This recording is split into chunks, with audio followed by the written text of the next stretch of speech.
কোথায় আসছিলেন? টেকনাফ। টেকনাফ কি জন্য? এই যাইছিলাম মোটামুটি একটা কাজ করার জন্য, কাজ তো হইলো না মোটামুটি। মানে অনেকক্ষণ যাবত আমি দাঁড়াইছিলাম, তে আপনি এই জায়গায় দাঁড়ায় আছেন, এই জন্য আমি মানে এসে জিজ্ঞেস করতেছি কখন আসবে আমি নিজেই বলতে পারছি না।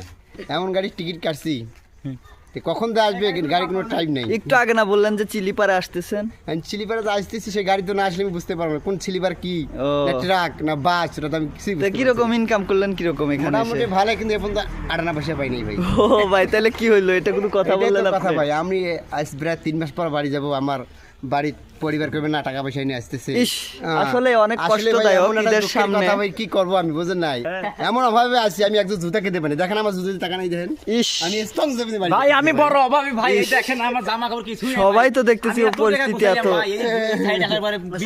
আমার কাছে কিন্তু এখন আজ নাই ভাই। না ভাই, আপনি যে বুয়া, এটা আমি বুঝতে পারছি, আপনার দেশাপের সাথে যায় না। তবে উনি যে আসলে কষ্টে আছে, আর এইরকম মানুষের দ্বারায় যে এরকম মানুষ কষ্ট পায়, ঈদের সামনে বাড়িতে যাবে, সে তার কাছে একটা টাকা পয়সা নাই, সেইখানে দাঁড়ায় আছে, তার ফ্যামিলির কাছে সে কি জবাবটা দিবে? এটা তো আমার কথা ভাই, আমার দুঃখটা আপনি বুঝতে পারছেন ভাই। আচ্ছা ঠিক আছে ভাই, দ্রুত সবাই শেয়ার করে দিবেন, আমরা যেন ভাইয়ের অধিকারটা যেন আমরা তাকে বুঝিয়ে দিতে পারি। ওকে, ভালো থাকবেন, আল্লাহ হাফেজ।